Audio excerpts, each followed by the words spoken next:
नमस्कार विद्यार्थी भाइ बहिनीहरू, आजको कक्षामा यहाँहरूलाई स्वागत छ।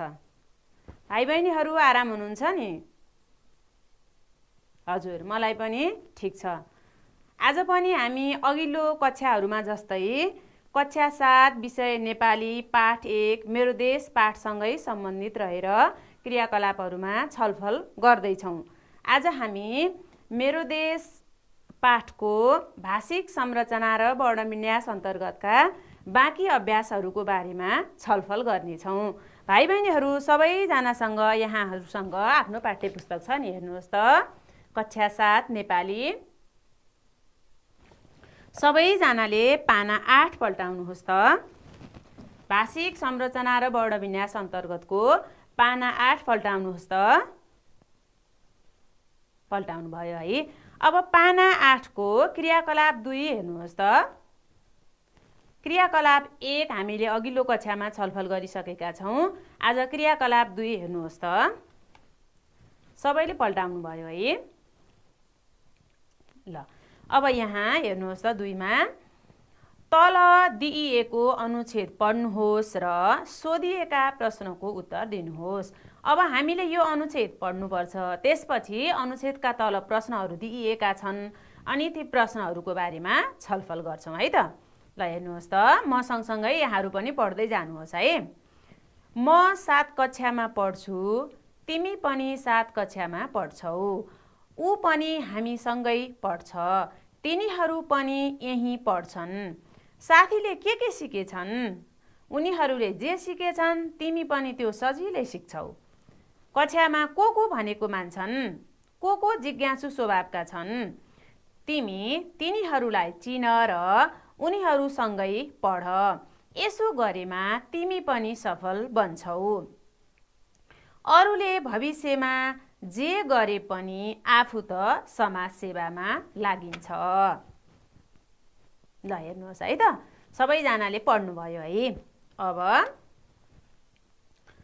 माथिको अनुच्छेदबाट हामीले यो अनुच्छेद पढिसकेका छौँ। हेर्नुहोस् त, माथिको अनुच्छेदबाट पुरुषवाचक सर्वनाम पद खोजेर लेख्नुहोस्। अब सबैजनाले आफ्नो किताबमा यो अनुच्छेदमा सर्वनाम पदहरूमा सिसा कलमले रेखाङ्कन गर्नुहोस् है त। पहिले सिसा कलमले रेखाङ्कन गर्नुहोस् अनि मलाई भन्दै जानुहोस्, म टिप्दै जान्छु है त। माथिको अनुच्छेदबाट पुरुषवाचक सर्वनाम पद खोजेर लेख्नुहोस्। ल हेर्नुहोस् त, रेखाङ्कन गर्नुभयो है। पुरुषवाचक सर्वनाम पद, पुरुषवाचक सर्वनाम पदहरू यहाँ के रहेछन् त हेर्नुहोस् त।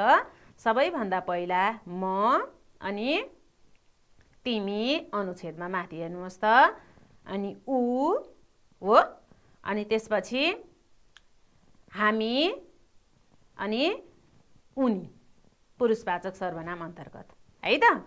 अनि अब अर्को हेर्नुहोस् त, अनुच्छेदबाट निजवाचक सर्वनाम पद र प्रश्नवाचक सर्वनाम पद खोजेर लेख्नुहोस्।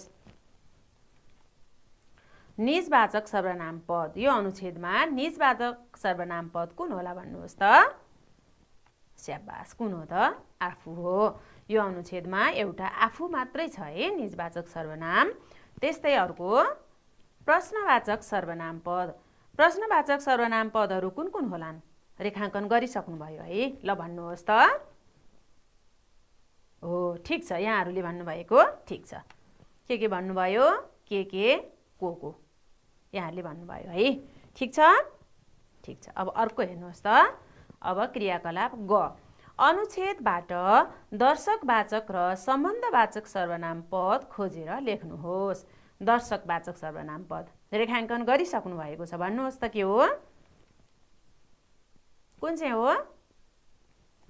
त्यो, तिमी। ठिक छ, अनुच्छेदमा भएका शब्दहरू है। अनि अर्को छ के छ?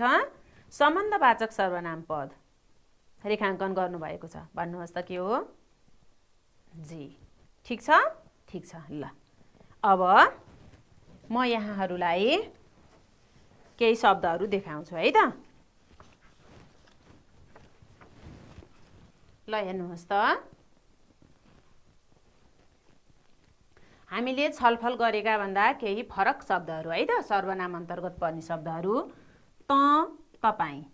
हेर्नुहोस् त, हामीले अहिले भर्खरै म, हामी अनि ऊ, उनी अनि तिमी शब्द लेखेका थियौँ है पुरुषवाचक सर्वनाम अन्तर्गत। त, तपाईँ पनि पुरुषवाचक सर्वनाम अन्तर्गत नै पर्छन् है त। अनि अर्को हेर्नुहोस् त, हामीले के को पनि लेखेका थियौँ है। कुनमा लेखेका थियौँ भन्नुहोस् त? प्रश्नवाचक सर्वनाममा। प्रश्नवाचक सर्वनाममा के को भनेर लेखेका थियौँ। अब अरू, त्यसमा थप अरू के पनि हुन सक्छन् भन्नुहोस् त? कुन? जस्तै प्रश्न सोद्धाखेरि मैले सोधेका प्रश्नहरूमध्ये तिमी कुन प्रश्नको जवाफ दिन सक्छौ? बुझ्नुभयो नि? मैले सोधेका प्रश्नहरूमध्ये तिमी कुन प्रश्नको जवाफ दिन सक्छौ भनेर सोधिएको प्रश्नमा कुन, यो दुईटा कुन चाहिँ प्रश्नवाचक सर्वनाम अन्तर्गत पर्छन्। अनि कहाँ पनि प्रश्नवाचक सर्वनाम नै हुन् है त। अनि अर्को जहाँ, हेर्नुहोस् त, हामीले सम्बन्धवाचक सर्वनाममा जे अनुच्छेदबाट जे खोजेका थियौँ, जहाँ पनि सम्बन्धवाचक सर्वनाम अन्तर्गत नै पर्छ। अनि जुन पनि सम्बन्धवाचक सर्वनाम अन्तर्गत नै पर्छन् है त। अनि अर्को दर्शकवाचक सर्वनाममा चाहिँ त्यो, तिनी भनेर हामीले अनुच्छेदबाट खोजेका थियौँ। जस्तै त्यो, यो होइन, यिनी पनि दर्शकवाचक सर्वनाम अन्तर्गत नै पर्दछन्। त्यस्तै निजवाचक सर्वनाम अन्तर्गत हामीले अनुच्छेदमा आफू शब्द मात्र भेटेका थियौँ है। अब स्वयं,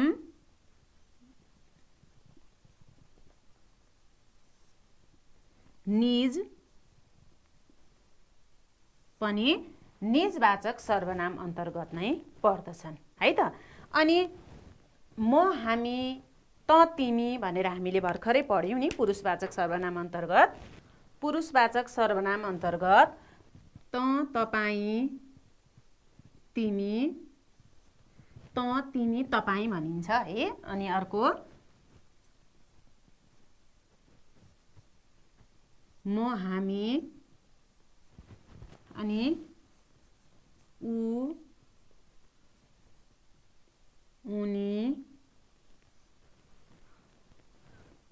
यिनी, तिनी, यो, त्यो, यिनीहरू चाहिँ पुरुषवाचक सर्वनाम अन्तर्गत नै पर्दछन्। हेर्नुहोस् त, जस्तै म, हामी चाहिँ पुरुषवाचक सर्वनाम अन्तर्गत नै प्रथम पुरुष अन्तर्गत पर्दछ है।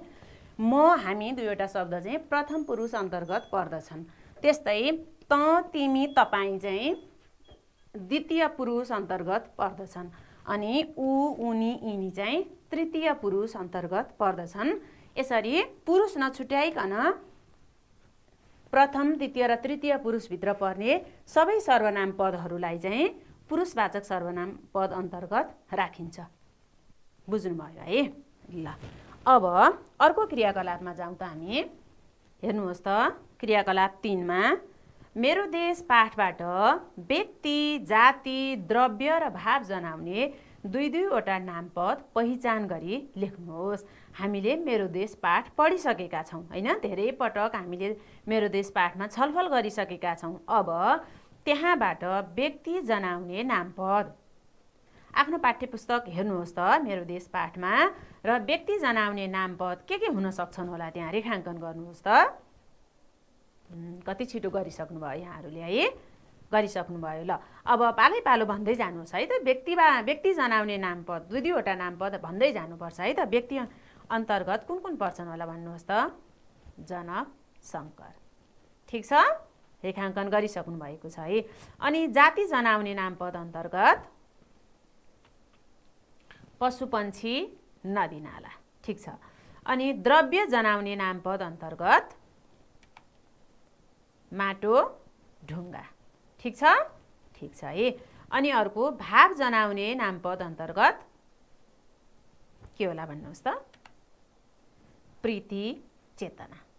ठिक छ, सबैजनाले रेखाङ्कन गरिसक्नु भएको थियो है। अब आफ्नो कापीमा टिप्नुहोस् है त। व्यक्ति जनाउने नामपदमा जनक, शङ्कर यी शब्दहरू हामीले मेरो देश पाठभित्रबाट झिकेका हौँ है त। अनि जाति जनाउने नामपदमा चाहिँ पशु, पन्छी, नदी, नाला। अनि द्रव्य जनाउने नामपदमा चाहिँ माटो ढुङ्गा अनि भाव जनाउने नामपदमा चाहिँ प्रीति चेतना। सबैजनाले लेख्नुभयो है। अब क्रियाकलाप 4 हेर्नुहोस् त। तलका वाक्यमा रातो रङ लगाइएका नामका सट्टामा मिल्ने सर्वनाम राखी नाम र सर्वनाम बीच संगति मिलाई पुनर्लेखन गर्नुहोस्। ल अब हामी यी वाक्यहरू पढौँ है त। हेर्नुहोस् त, बुद्ध शान्तिका दूत हुन्, बुद्ध अहिंसाका पुजारी थिए। बुबा सहर जानुहुन्छ, बुबाले फलफुल बेच्नुहुन्छ। नेपाली परिश्रमी छन्, नेपाली काम गरेर कहिल्यै थाक्दैनन्। भाइ र बहिनी पढ्छन्, भाइ र बहिनी धेरै असल छन्। रामलखन सहर गयो, रामलखनले किताब कापी किन्यो। अब अगाडि दिएका शब्दहरूलाई तिनै शब्दहरू पछिल्लो वाक्यमा पनि दोहोऱ्याइएको छ। अब यी रातो रङ लगाएका शब्दहरू प्रयोग गरिएका ठाउँमा यहाँ रातो रङ लगाएका शब्दहरू सबै नामपद हुन्। अब यिनीहरूको ठाउँमा हामीले सर्वनाम पद राख्नुपर्छ। जस्तै बुद्ध शान्तिका दूत हुन्। अब कुन सर्वनाम पद राख्दाखेरि यो वाक्य चाहिँ अर्थपूर्ण सुनिन्छ है त। बुद्ध शान्तिका दूत हुन्, ऊ अहिंसाका पुजारी थिए, ठिक छ? छैन। अनि तिमी अहिंसाका पुजारी थिए, ठिक छ? छैन। के ठिक छ भन्नुहोस् त? स्याबास, उनी अहिंसाका पुजारी थिए। कति राम्रो हो। यसरी कुन नामपदमा कुन सर्वनाम पद राख्दा यो वाक्य अर्थपूर्ण हुन्छ विचार गरेर सर्वनाम पद राख्नुपर्छ है त। सबैजनाले अब के भर्ने होला भनेर अनुमान गर्नुहोस् है त।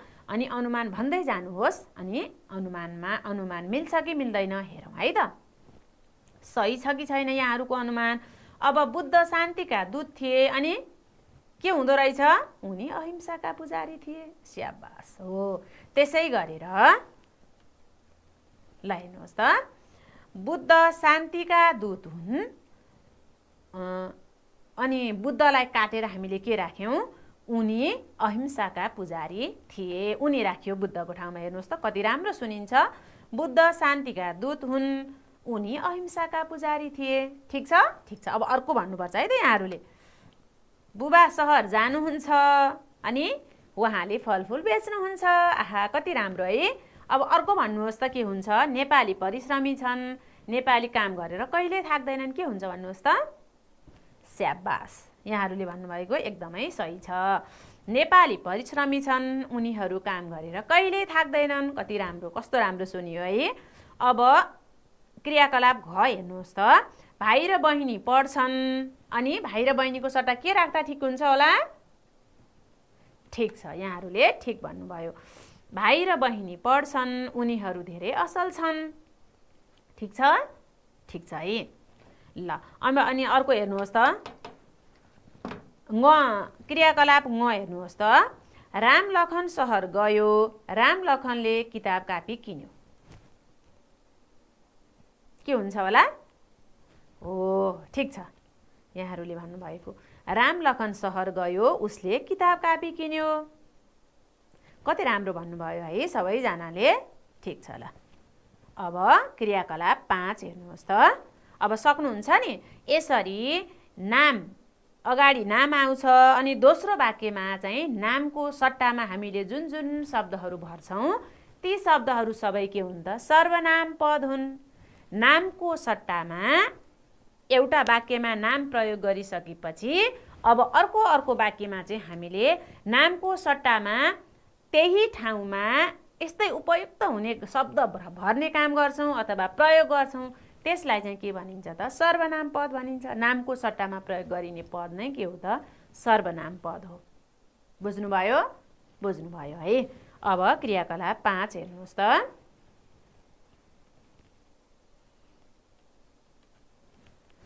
कोष्टकमा दिइएका उपयुक्त क्रियापद छानी खाली ठाउँ भर्नुहोस्। अब यहाँ पनि क्रियाकलाप 5 वटा छन्। हेर्नुहोस् त, क ख ग घ ङ। अब यो 3 वटा मध्येबाट कुन क्रियापद उपयुक्त हुन्छ त्यो क्रियापद चाहिँ हामीले अगाडिको खाली ठाउँमा भर्नुपर्छ है त। उनीहरू विद्यालय जान्छ, जान्छन्, जानुहुन्छ, के हुन्छ होला भन्नुहोस् त? स्याबास। उनीहरू विद्यालय जान्छन्। अब अरू पनि अनुमान गर्दै गर्नुहोस् है त, फटाफटी भन्दै जानुपर्छ। उसले आज सबै काम के होला? गरिन्, गरेछन्, गर्यो। स्याबास, गर्यो। गोपाल र म क्रिकेट खेल्छौँ। आहा, कति राम्रो ल। अनि दिदीले भाइलाई उपहार दियो हो? होइन, के हो त? दिनुभयो। कति राम्रो ल। अब बहिनी साथीलाई चिठी लेख्छ, लेख्छन्, लेख्छिन्, के हो त? लेख्छिन् हो। स्याबास ल। भाइ बहिनीहरू, अब हामीले अहिलेसम्म आजको कक्षामा के छलफल गऱ्यौँ होला त भन्नुहोस् त? हामीले सर्वनाम पद पहिचान गऱ्यौँ होइन? हामीले सुरुमा चाहिँ पाठबाट नाम पद खोज्यौँ। अनि त्यसपछि हामीले सुरुमा चाहिँ अनुच्छेद पढेर अनुच्छेदबाट चाहिँ सर्वनाम पद पहिचान गऱ्यौँ। अनि केही अरू सर्वनाम पदका बारेमा पनि छलफल गऱ्यौँ। त्यसपछि हामीले पाठबाट नाम पद खोज्यौँ। हामीले पढेको पाठ कुन पाठ भन्नुहोस् त? मेरो देश पाठबाट। अनि त्यसपछि हामीले सर्वनाम, नामको सट्टामा सर्वनाम शब्दहरू प्रयोग गरेर कुन सर्वनाम पद, कुन नाममा कुन सर्वनाम पद ठिक हुन्छ भनेर हामीले त्यो अभ्यास पनि गऱ्यौँ। अनि अर्को चाहिँ वाक्यमा उपयुक्त क्रियापद, कुन क्रियापद भर्दा चाहिँ वाक्य अर्थपूर्ण हुन्छ भनेर सही क्रियापद पनि भर्यौँ है त। अब हामी बाँकी क्रियाकलापमा छलफल गर्छौँ है त। ल हेर्नुहोस् त, अब क्रियाकलाप 6 मा जानुहोस् त। जानुभयो? जानुभयो है। अनि हेर्नुहोस् त, यहाँ के निर्देशन दिइएको छ? तल दिइएको तालिकाबाट सुरु, बीच र अन्तिममा ह्रस्व इकार लागेका 5-5 वटा शब्द पहिचान गरी लेख्नुहोस्। अब यहाँ यो तालिकामा थुप्रै शब्दहरू दिइएका छन्। छ्यासमिस बनाएर थुप्रै शब्दहरू दिइएका छन्। यिनीहरूमध्ये सुरुमा ह्रस्व इकार लागेका शब्द, बीचमा ह्रस्व इकार लागेका शब्द र अन्तिममा ह्रस्व इकार लागेका शब्दहरू हामीले पहिचान गरेर लेख्नुपर्छ है त। सबैजनाले आफ्नो कापी कलम तयार गर्नुहोस् है त। अब यही तालिकाबाट शब्दहरू खोज्दै पहिला हामी रेखाङ्कन गरौँ, अनि त्यसपछि खुरुखुरु लेख्ने है त। सुरुमा ह्रस्व इकार लागेका शब्दहरू कुन कुन छन् होला? रेखाङ्कन गरिसक्नुभयो? ल भन्दै जानुहोस् त।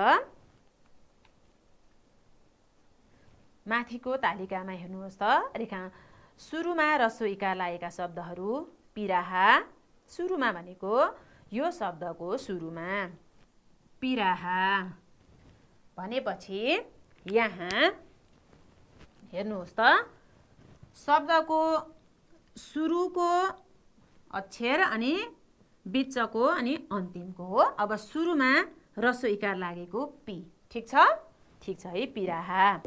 अनि अर्को के छ भन्नुहोस् त?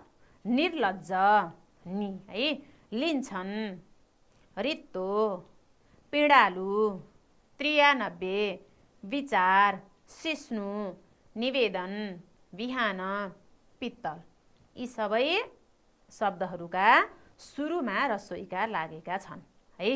अब बीचमा ह्रस्व इकार लागेका शब्दहरू हेर्नुहोस् त। वार्षिक हेर्नुहोस् त, वार्षिक शब्द हेर्नुहोस् त, यो सी चाहिँ कहाँ छ त?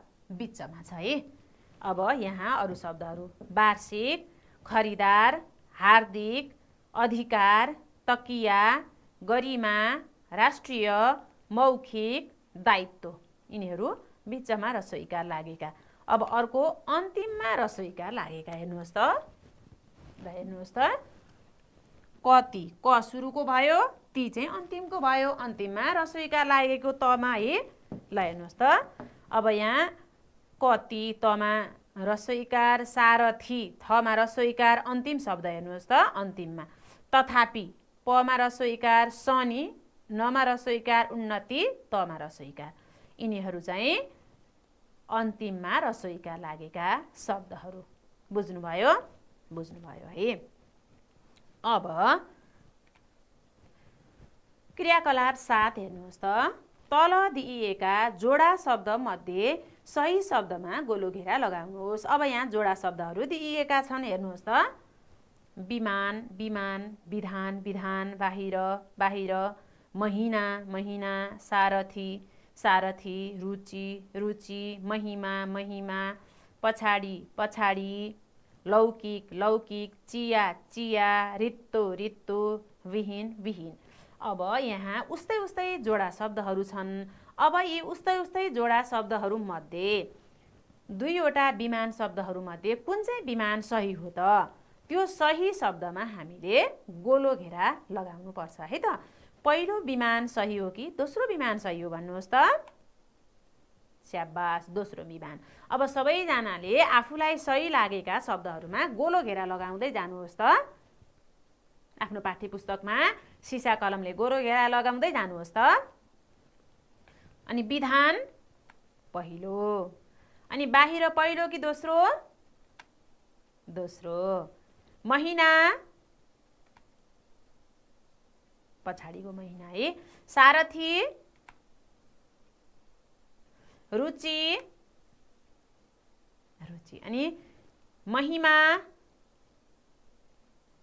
पछाडि, लौकिक कुन हो भन्नुहोस् त? अगाडिको हो कि पछाडिको? सुरुको हो कि अन्तिमको हो? कुन चाहिँ हो त? पहिलो हो कि दोस्रो हो?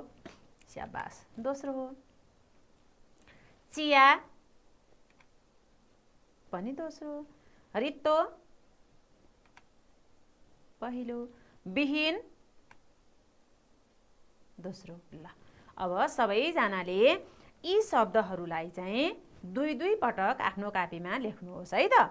फेरि वर्णविन्यासको शुद्धाशुद्धि गर्नेमा चाहिँ यहाँहरूले ख्याल गर्नुपर्छ, विशेष ध्यान दिनुपर्छ त्यतिखेर। अब यी कुन कुन शब्दहरू सही छन्, सही भएका शब्दहरू जतिलाई चाहिँ दुई दुई पटक सबैजनाले आफ्नो कापीमा सार्नुहोस् है त। विमान, विधान, बाहिर, महिना, सारथी, रुचि, महिमा, पछाडि, लौकिक, चिया, रित्तो, विहीन। यी सबै शब्दहरूलाई आफ्नो कापीमा दुई दुई पटक सार्नुहोस् है त। ठिक छ? ठिक छ है। अब सुनाइ र बोलाइ अभ्यास हेर्नुहोस् त। सुनाइ र बोलाइ अभ्यासमा जाउँ है त। अब यहाँहरूले एकदम ध्यान दिएर सुन्नुपर्छ। के गर्नुपर्छ? एकदमै ध्यान दिएर सुन्नुपर्छ र सुनेकै आधारमा क्रियाकलापहरू गर्नुपर्छ। त्यही भएर ध्यान अन्यन्त्र नलगिकन यहाँ एउटा अडियो बज्छ है, सुनाइ पाठ बज्छ। एउटा सुनाइ पाठ गुरुआमाले पढ्नुहुन्छ। सबैजनाले एकदमै ध्यान दिएर सुन्नुपर्छ। अनि सुनेकै आधारमा क्रियाकलाप गर्नुपर्ने हुन्छ, किनभने यहाँहरूले आफ्नो पाठ्यपुस्तक हेरेर खुरखुरखुर पल्टाउँदै अभ्यास गर्न पाउनुहुन्न। सुनेकै आधारमा अभ्यास गर्नुपर्छ। त्यही भएर एकदमै ध्यानपूर्वक यो सुनाइ पाठ सुन्नुहोस् है त। हस् हस्। ल, सुनाइ पाठ 1। कवि र कविता। कविद्वारा गरिएको रचना वा सिर्जना नै कविता हो। कविको कल्पना, भावना र अनुभूतिबाट नै कविताको जन्म हुन्छ। साहित्यमा काव्य, कविता र कवि शब्द परस्पर अन्तर्सम्बन्धित मानिन्छन्। यो साहित्यको लोकप्रिय विधा पनि हो। कविद्वारा कविताको सिर्जना गरिने हुँदा कवितालाई कविको कर्म मानिन्छ। कविता रचना गर्ने व्यक्तिलाई कवि भनिन्छ। कविता वाणिक, मात्रिक, लोक र मुक्त लयमा लेखिन्छ। वाणिक, मात्रिक र लोक छन्दमा लयको स्वरूप स्पष्ट हुन्छ। मुक्त छन्दमा लय आन्तरिक रूपमा रहेको हुन्छ। वाणिक र मात्रिक कवितालाई छन्दोबद्ध कविता भनिन्छ भने मुक्त लयको कवितालाई गद्य कविता भनिन्छ। भाव र लय कविताका मुख्य तत्त्व हुन्। लयले नै कवितालाई कथा, निबन्ध जस्ता विधाबाट अलग गराउँछ। सबै किसिमका कवितामा लयात्मकता हुन्छ। लयका कारणले नै सबैले कविता वाचन गर्न मन पराउँछन्। ठिक छ? सुन्नुभयो? सुन्नुभयो है? सबैले ध्यानपूर्वक सुन्नुभयो है? अब हामी यही सुनेकै आधारमा अभ्यास गर्छौँ है त। कति ध्यान दिएर सुनेका रहेछौँ हामीले। राम्रोसँग सुनेको भएदेखि राम्रोसँग अभ्यास गर्न सकिन्छ, राम्रोसँग ध्यान दिएर सुनिएको रहन्छ भने गर्न सकिँदैन। ल हेरौँ है त। हेर्नुहोस् त, सुनाई पाठ 1 सुन्नुहोस् र ठिक भए ठिक र बेठिक भए बेठिक भन्नुहोस्। अब के हो यहाँहरूले भन्नुपर्छ है त। कविको कल्पना, भावना र अनुभूतिबाट नै कविताको जन्म हुन्छ। के हो भन्नुहोस् त, के हो के हो? स्याबास, राम्रोसँग सुन्नुभएको रहेछ। सबैजनाले ठिक भन्नुभयो है। कविको कल्पना, भावना र अनुभूतिबाट नै कविताको जन्म हुन्छ। ठिक। त्यस्तै अर्को, कविता कविको रचना होइन। कविता कविको रचना होइन भन्नुहोस् त, ठिक हो कि बेठिक हो? सबैजनाले स्याबास, बेठिक है। अब अर्को क्रियाकलाप हेर्नुहोस् त। भाव र लय कविताका मुख्य तत्त्व हुन्। ठिक बेठिक के हो? स्याबास, ठिक। कति ध्यान दिएर सुन्नुभएछ भाइ बहिनीहरूले है, कति राम्रोसँग भन्न सक्नुभयो। क्रियाकलाप घ, कविता साहित्यको लोकप्रिय विधा होइन। के होला? हामीले के भनेर सुनेका थियौँ भन्नुहोस् त? सुनाई पाठ के भनेर सुनेका थियौँ? कविता साहित्यको लोकप्रिय विधा हो भनेर सुनेका थियौँ है। यहाँ के छ त? होइन छ। अब के हो त यो? बेठिक, स्याबास। सबैजना भाइ बहिनीहरूले कति राम्रोसँग ध्यान दिएर सुनाई पाठ सुन्नुभएछ। अब अर्को क्रियाकलाप है त। अब फेरि अर्को क्रियाकलाप गर्छौँ हामीले। सुनाई पाठका आधारमा दिइएका प्रश्नको उत्तर भन्नुहोस्। अब यहाँहरूले उत्तर भन्नुपर्छ। के को आधारमा? हामीले सुनेको पाठका आधारमा। अब सकिन्छ कि सकिँदैन हेरौँ है त। कविता के हो भन्नुहोस् त। कविता के हो? स्याबास। अनि अर्को, कविता कुन कुन लयमा लेखिन्छ भन्नुहोस् त। स्याबास। अनि अर्को, कवि कसलाई भनिन्छ? कसलाई भनिन्छ? सबैजनाले भन्नुपर्छ है। कोही कोहीले भन्नुभएको छैन, सबैजनाले भन्नुभएको छैन है। कविताका मुख्य तत्त्व के हुन्? कवितालाई अन्य विधाभन्दा अलग बनाउने तत्त्व के हो? ल अब फेरि हामी एक एक गरेर गर्छौँ है त। कविता के हो? के भन्नुभएको यहाँहरूले? कविता के हो भन्नुभएको? स्याबास, ठिक छ। यहाँहरूले उत्तर भन्नुभएको है त। कविद्वारा गरिएको रचना वा सिर्जना नै कविता हो। ठिक छ है। अब अर्को, कविता कुन कुन लयमा लेखिन्छ? कुन कुन लयमा लेखिन्छ भनेर सुनेका थियौँ हामीले सुनाई पाठमा भन्नुहोस् त। स्याबास। कविता वाणिक, मात्रिक, लोक र मुक्त लयमा लेखिन्छ है। अनि अर्को क्रियाकलाप ग, कवि कसलाई भनिन्छ? ठिक छ, यहाँहरूले भन्नुभएको ठिक छ। कविता रचना गर्ने व्यक्तिलाई कवि भनिन्छ। कविताका मुख्य तत्त्व के हुन्?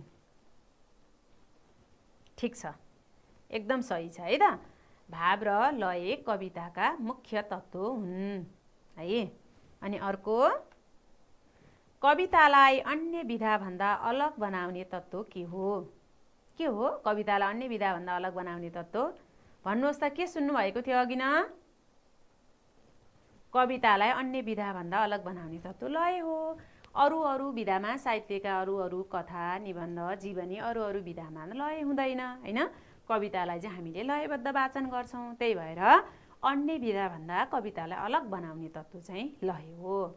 सबैजनाले कति राम्रोसँग सुनाई पाठ सुन्नुभयो है ध्यान दिएर। ल अब अर्को क्रियाकलाप हेर्नुहोस् त। सिर्जना र परियोजना कार्य हेर्नुहोस् त। सिर्जना र परियोजना कार्य। अब भाइ बहिनीहरू आफैले रचना गर्नुपर्छ, आफैले सिर्जना गर्नुपर्छ।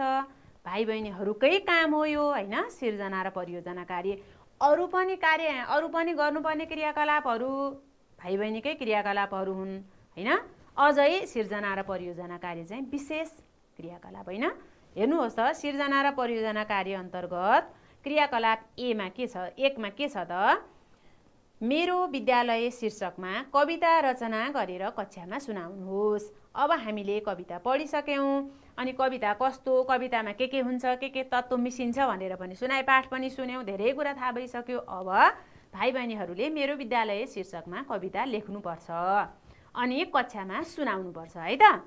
सबैजना तयार हुनुहुन्छ नि कविता सुनाउन, लेख्ने सुनाउने। अब भोलि सबैजनाले कविता राम्रो राम्रो कविता मेरो विद्यालय शीर्षकमा कविता लेखेर आफैले लेखेर लिएर आउने अनि कक्षामा सुनाउनुपर्छ है त। अब यहाँहरू जस्तै एकजना साथीले लेख्नुभएको कविता हेर्नुहोस् त। यहाँहरू जस्तै कक्षा 7 मा पढ्ने साथीले लेख्नुभएको छ। साथीले यहाँ चन्द्रबिन्दु अलि पर दिनुभएछ है, राम्रोसँग हेर्नुहोस् है त। साथीले लेखेको हामीले सच्चाइ दिनु पनि पर्छ। यहाँ जान्छौँ भनेर सँगै चन्द्रबिन्दु लेख्नु पनि साथीले अलि पर लेख्नुभएछ होइन, हेर्नुहोस् त।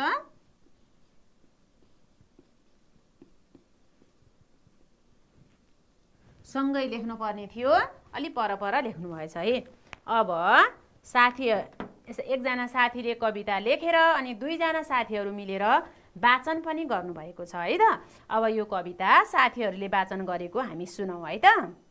ल, मेरो विद्यालय।